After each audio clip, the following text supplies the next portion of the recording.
He just wanted a steak. But when the waitress slipped him a note with his check, everything changed. 6 words that would expose a conspiracy bigger than anyone imagined. Welcome to Stories of Black Lives. Before we dive into these powerful stories of respect, justice, and hope, please let us know in the comments which country you're watching from today. If you want to see more stories like this, hit that subscribe button. And please don't forget to like our video. Nobody looked twice when he walked in. Not at first. It was a slow Wednesday afternoon in Cedar Rapids, Iowa. Heat shimmered off the black top, and the kind of tired silence hung in the air that made everything feel heavier. The steakhouse sat in a faded strip mall between a liquor store and a check cashing spot.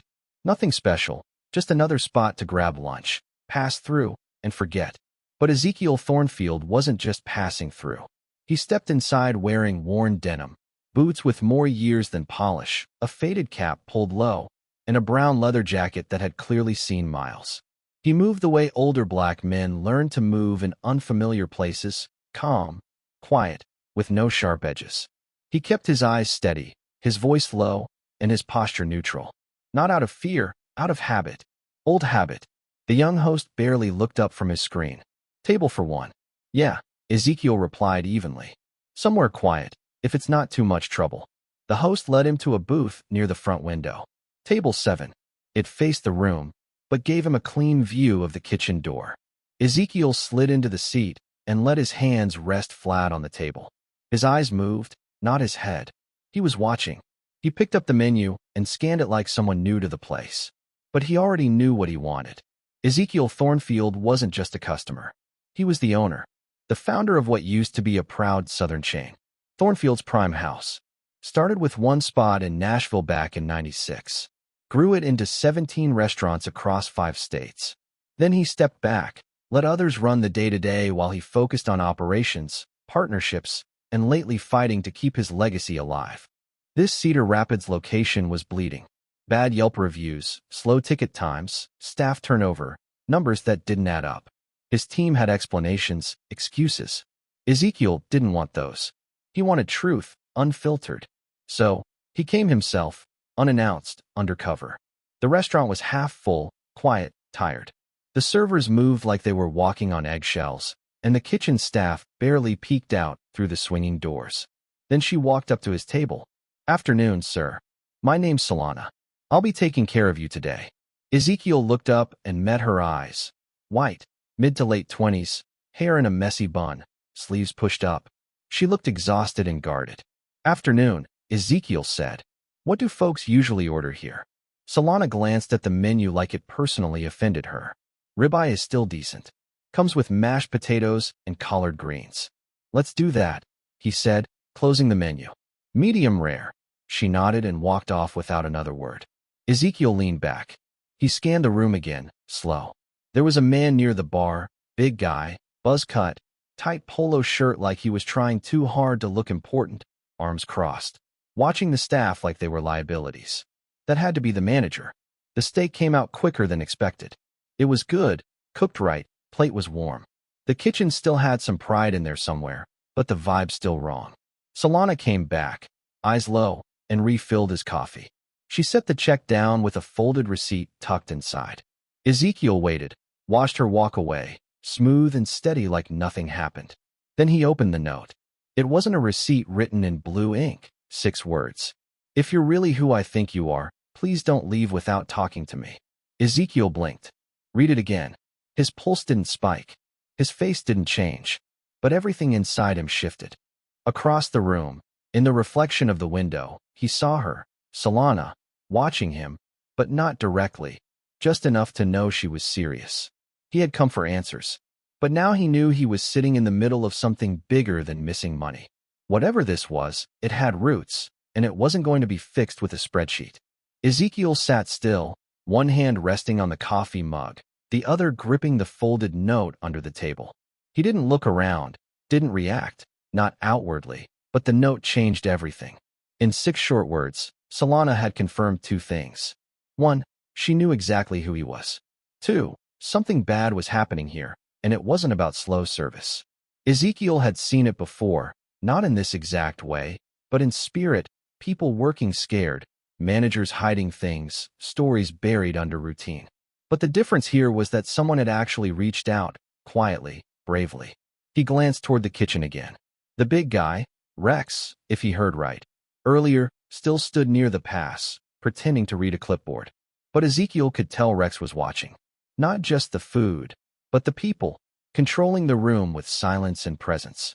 The kind of manager who wanted fear more than respect. Ezekiel stood slowly, dropped a few bills on the table, and walked toward the front with the check in hand. The host barely looked up again. "You have a good night, sir," he mumbled. Ezekiel didn't respond.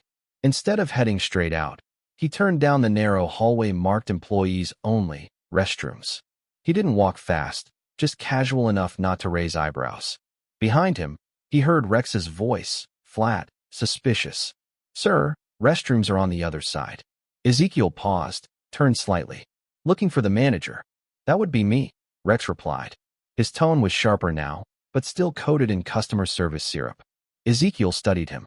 "You free to talk?" Rex raised an eyebrow. "About what?" "Just a word with my server." Rex stepped closer, his arms now crossed. "You got a complaint, you bring it to me.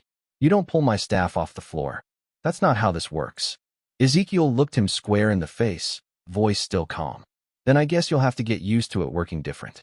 There was a long pause. Rex studied him, maybe trying to place him, maybe realizing he wasn't just another customer. But Ezekiel didn't flinch. Finally, Rex scoffed.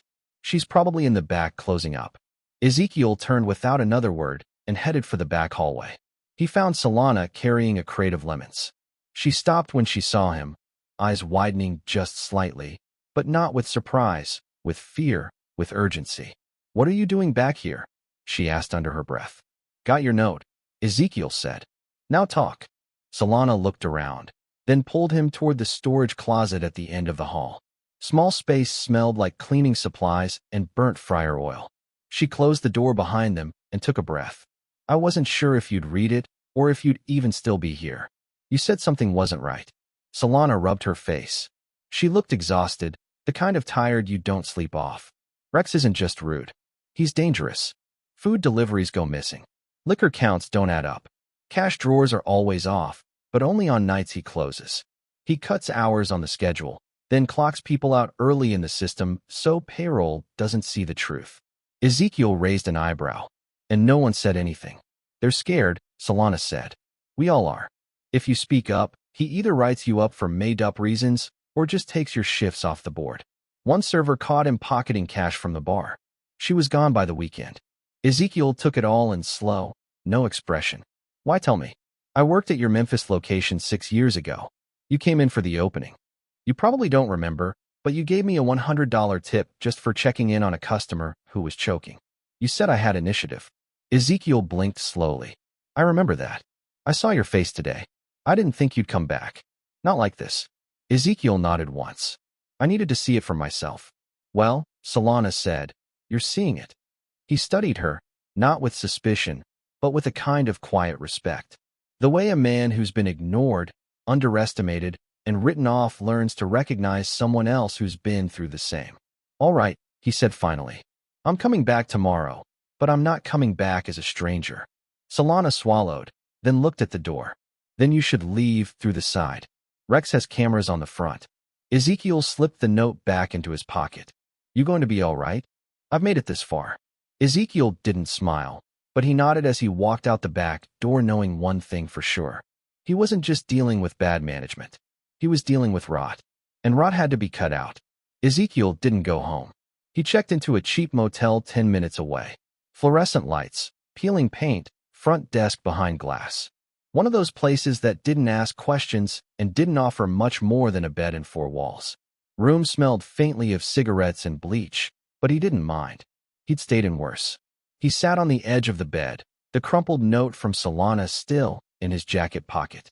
Her words played over in his head. Dangerous threats, people disappearing off the schedule. He'd always prided himself on building places people wanted to work in, especially for folks who were often ignored or pushed to the back. Kitchen staff, single moms, high schoolers, retired vets, the ones society didn't treat like assets. He didn't run perfect restaurants, but he ran fair ones. This wasn't fair. At 10:17 p.m., his phone buzzed. Unknown number, just a text. Side lot by the dumpster. 11 p.m.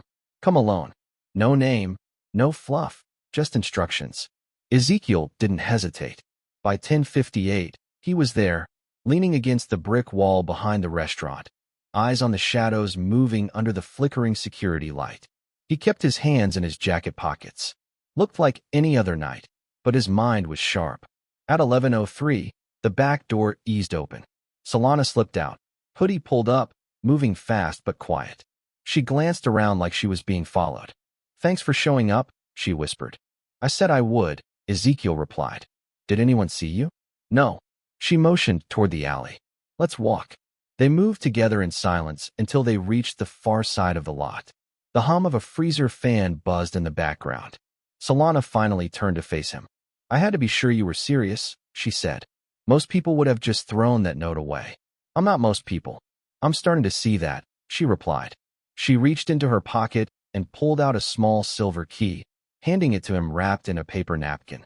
"That opens his locker in the back room. Black duffel bag. He keeps a second phone in there. Burner. I've seen him use it when he thinks no one's looking." Ezekiel's brows lifted slightly. "You've been watching him." "Someone had to. You know, this could put your job at risk." Solana scoffed. "My job was already at risk the minute I started asking questions, but I can't keep watching him walk all over people. Cut hours, pocket cash, fire good staff just for not kissing his ass." Ezekiel nodded slowly. "You're brave." Solana shook her head. "I'm tired." He understood that too well. The kind of tired that sits deep in your bones. The kind of tired black folks know when they've had to prove themselves 3 times over just to get in the room and then stay quiet once they're there. He wasn't about to let her carry that burden alone.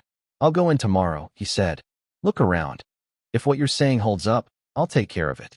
Solana hesitated. "Rex doesn't play nice. Neither does Quentin. If this blows up, it won't be just about me." "Quentin?"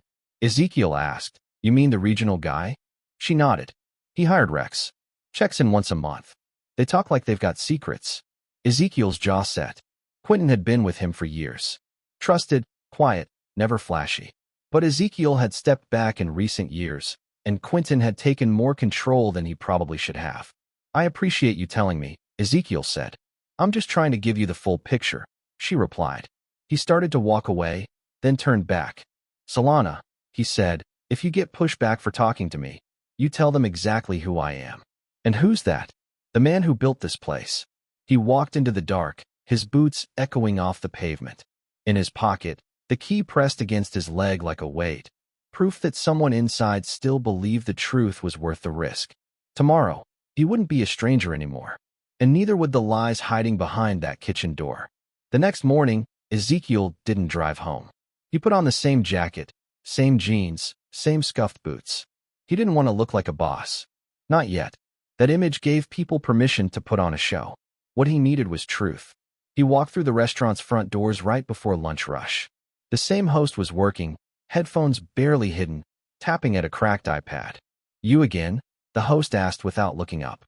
Ezekiel nodded. "One of those weeks." The kid waved him toward a booth without another word. Ezekiel sat down, but he wasn't hungry. Not for food. He scanned the room. Staff moved faster today. Tension still sat in the air like steam in a kitchen, but something had shifted. Solana moved differently, not relaxed, but lighters. Still watching her back, though? He caught her eye as she passed. No words, just a slight nod. Then Rex stepped out from the back. Polo shirt tied across his gut, clipboard in hand, pretending to check something, but his eyes locked right on Ezekiel. He approached the booth slowly, that fake manager's smile barely hanging on. "Back again," he said. "Didn't think you'd be a regular?" Ezekiel leaned back. Food was solid. "Thought I'd see if it holds up 2 days in a row." Rex chuckled, but it was tight, forced. "Well, if you got any notes, let me know. I've got a reputation for running a tight ship." Ezekiel's eyes didn't move from his. "I can tell." Rex lingered for a beat, then walked off, but Ezekiel knew. He felt it. Rex knew something was off. The kind of tension that builds when someone's about to lose the control they thought they owned. Ezekiel finished his meal in silence, left cash on the table, walked out the front door, then circled around to the back alley. Solana had done her part. The mop bucket was propping open the side door again. He slipped in without a sound. The hallway was empty. In the back, the staff locker room was quiet. Just the low hum of an overworked soda fridge and the buzz of a flickering light overhead. He found Rex's locker, tall, dented, labeled RL. The small silver key slid in and turned with a soft click. Inside sat a black duffel bag. Ezekiel unzipped it and found gym clothes, a bottle of cologne, and tucked in the side pocket, a burner phone. No case, no passcode. Ezekiel scrolled. A list of contacts saved under initials. QTLM HQ. He took photos of every screen, every message. Then he pulled open the side pocket of the bag and found something heavier. Cash rolled tight with rubber bands. Small denominations, no labels. Looked like someone had been stashing register money off the books. Ezekiel zipped it back and stepped into the manager's office next door. Same sour smell of old takeout and stress. He opened the second drawer, Solana's tip had been right, and found the little black leather ledger. A name written inside the cover, Rodriguez's daily book. He opened it.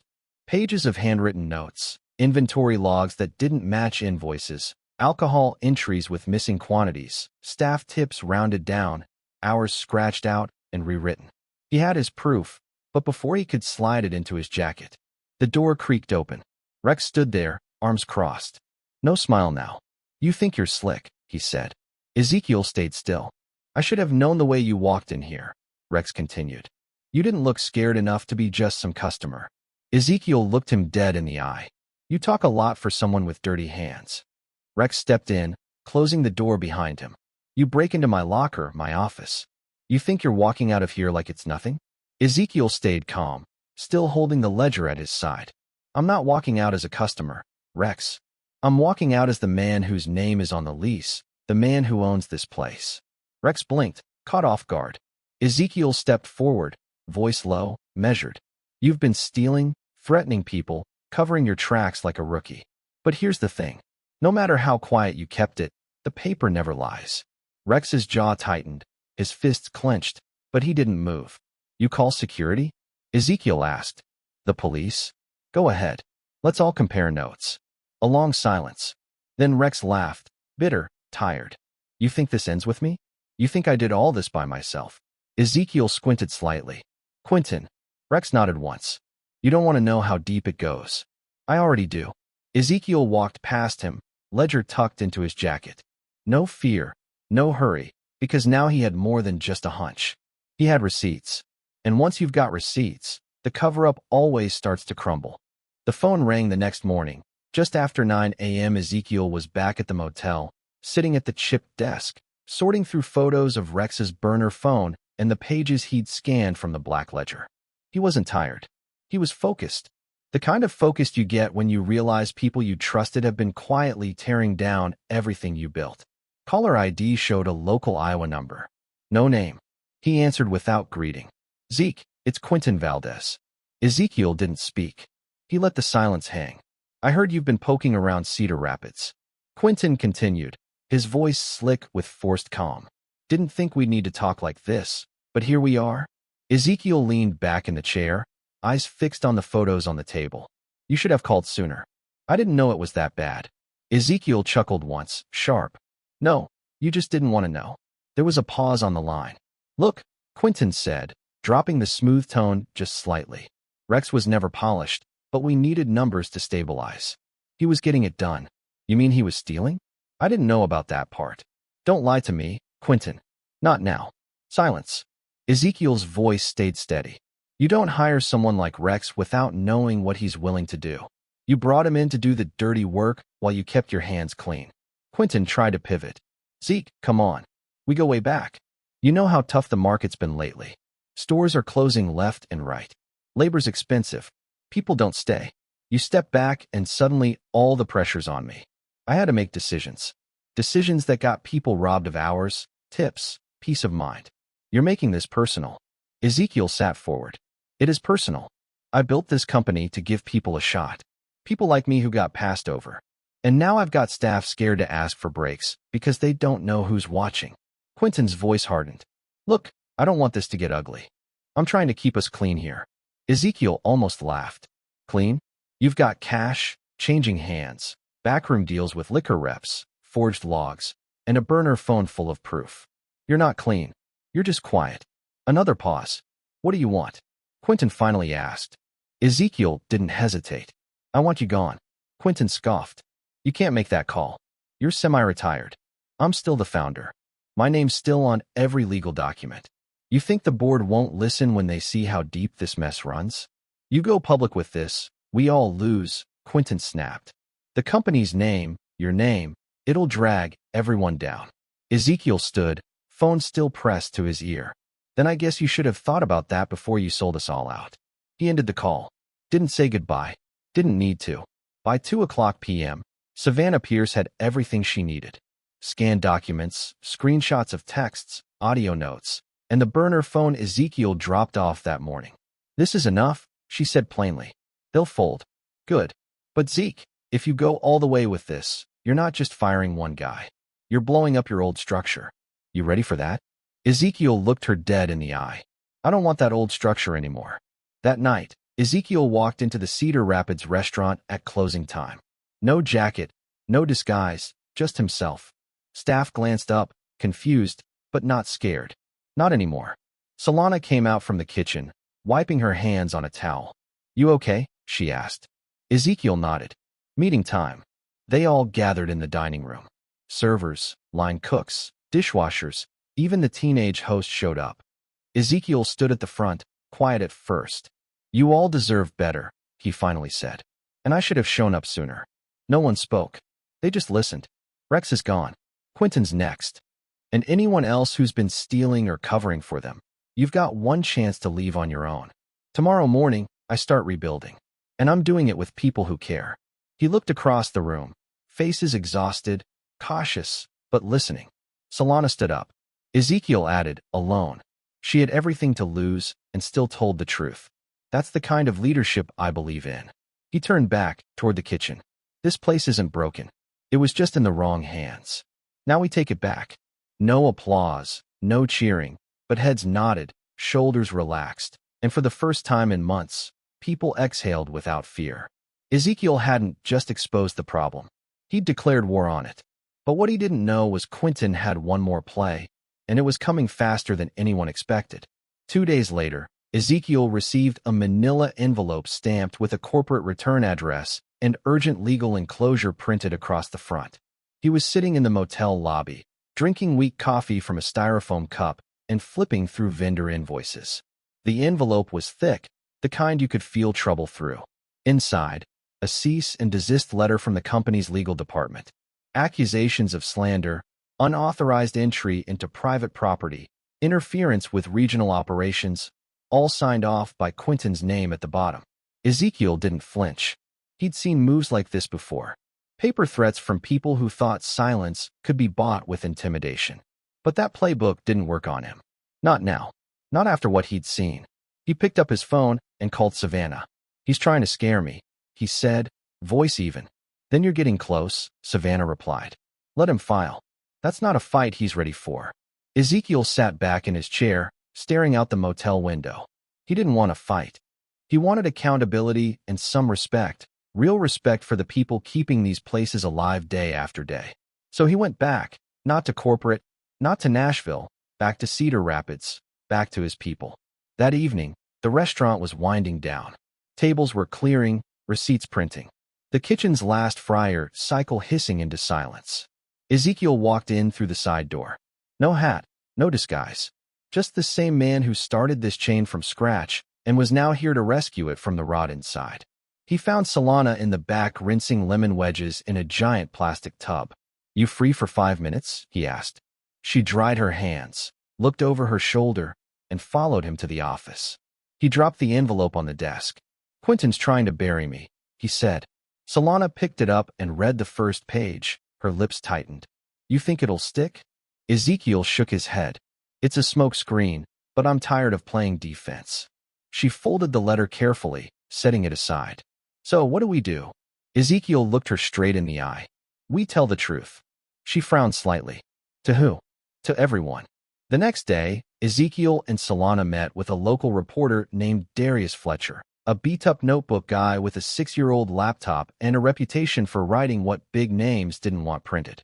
They met at a diner across town. Darius ordered sweet tea and started scribbling before Ezekiel even spoke. Solana did most of the talking. She told him about the hours shaved off the books, the threats, the missing inventory, the fear. But she also told him about something else. The silence, the way everyone looked down when Rex walked in. The way people stopped believing anything would change. And then what happened? Darius asked. Solana glanced at Ezekiel. He walked in. Darius looked over his glasses at Ezekiel. You were undercover. I wasn't hiding, Ezekiel said. I was watching, Darius chuckled. Same thing if you ask corporate. Ezekiel leaned forward. Here's what I care about, he said. Not just fixing this place, but showing people that leadership means showing up, especially when things go sideways. Darius nodded, scribbling. 2 hours later, they had a story. By the end of the weekend, it was everywhere. Undercover owner uncovers theft, abuse at local steakhouse. Whistleblower waitress helped expose it all. The article blew the lid off. Staff from other branches emailed Ezekiel directly, some apologizing, others saying, thank you. A few shared stories from years back. Other locations, other managers, same playbook. Ezekiel answered every message. Not because he had to, because he knew silence was part of how all this started. And now it had to end. The next Monday, Solana walked into the office before her shift and found an envelope with her name on it. Inside, an offer letter. Full-time, benefits, salary, title, general manager, Cedar Rapids, location. Solana blinked. She read it 3 times. When she looked up, Ezekiel was already in the doorway watching. You serious? She asked. He nodded. You earned it. I don't know if I can. You already have. She held the letter like it might fall apart in her hands. No one's ever backed me like this, she said. Ezekiel smiled faintly. You backed yourself. I just made sure it stuck. That Friday, Solana led her first full staff meeting. Quick huddle before open. No speeches, just straight talk. What was working? What needed fixing? Who needed help? Ezekiel stood quietly in the back, just listening. No one was afraid anymore. But as the staff began healing and leadership shifted into the hands of the people who deserved it, Ezekiel faced one final decision, one that would define whether his legacy ended here or just started over. The letter came with no threats this time, just an email from the CEO's office. Subject line requesting a meeting in person. Ezekiel agreed, but on his terms. No boardroom, no office tower, no suits. They met inside the Cedar Rapids restaurant on a Sunday afternoon. Closed for cleaning, but Ezekiel made sure every staff member still got paid for the full day.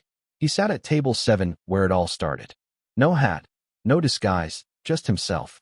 The CEO walked in alone, tall, mid-50s, polished, but unsure, like he knew the ground he was walking on didn't belong to him anymore. Mr. Thornfield, he said, extending a hand. Ezekiel shook it, firm but brief. You've had quite a week, the CEO said, taking a seat across from him. No, Ezekiel replied. We've had quite a decade. I'm just the one cleaning it up. The CEO nodded slowly. We read the article. We saw the documentation. Quinton's been terminated. Legal working on vendor audits now. Internal policies are being rewritten. Ezekiel didn't smile. Good. We'd like to bring you back informally, not full-time, but a seat at the table. Guidance, oversight. You're still the face of this brand whether you like it or not. Ezekiel leaned forward, elbows on the table. Then you start by showing up for the people you ignored. The CEO blinked. I want back pay for the workers who had their hours cut. I want anonymous reporting lines for every location. I want health benefit extended to hourly staff starting here. And I want written policy changes in every kitchen by next month. The CEO hesitated. That's a tall list. Ezekiel didn't flinch. I've spent my whole life being told what's too tall. I'm not interested in limits anymore. There was a long pause. Then the CEO slowly nodded. You'll have it. All of it. Ezekiel extended his hand. This time, they shook for real. Later that evening, he walked back into the kitchen. Solana was wiping down the counter. The place smelled like bleach and fresh rolls. He handed her an envelope. She opened it slowly. Inside, a $2,000 bonus. A note with just 5 words. For the day you spoke up. Solana looked up, blinking back emotion. I don't know what to say. You don't have to, Ezekiel said. You already said the hard part. Over the next few weeks, the restaurant transformed. Not just in appearance, but in rhythm. The kind of rhythm that happens when people actually want to be there. New hires were trained by veterans who finally had a reason to care. Solana led with fairness, not fear. Staff meetings turned into problem-solving sessions, not scoldings. And the food got better. Because everything tastes different when you're not cooking under stress. Customers noticed. Word spread. The Cedar Rapids location was no longer the one to avoid. It became the flagship again. One afternoon, Ezekiel was doing paperwork in the office when a teenage dishwasher knocked on the door. Zion, quiet kid, hustler, always stayed late to finish without being asked. Mr. Thornfield. Yeah, my mom used to work for you at the Nashville spot. Said you helped her out when my brother got sick. Gave her time off, paid her anyway. Ezekiel looked up. She always said you were different. Ezekiel leaned back, surprised, but not entirely. What's your last name? Westbrook. Ezekiel nodded slowly. Tell her I remember her, and tell her her kid's doing good work. Zion grinned like he just won something. That night, Ezekiel stayed late. Everyone else was gone. The only sounds were the low hum of the fridge and the soft buzz of the exit signs overhead. He sat at a booth with a plate of grits Solana had made for him earlier. No fancy presentation, just hot grits, 2 pieces of toast, and butter melting in the center. He took a bite, sat back, looked around. This was never just about steak. It was about people. The overlooked, the silenced. The ones who show up anyway. People like Solana, like Zion, like the woman who worked double shifts with no child care and never complained. Like the cook who showed up with a brace on his wrist because he couldn't afford to take a day off. Ezekiel wasn't trying to save the restaurant business. He was trying to save what little honesty was left in it. And maybe rebuild the kind of place where folks didn't have to whisper to be heard. If you've ever worked under someone who misused their power, or if you've been the one afraid to speak, let this story be a reminder. Change doesn't start with a title. It starts with courage. Speak up, show up, and back the people who risk everything to do the right thing.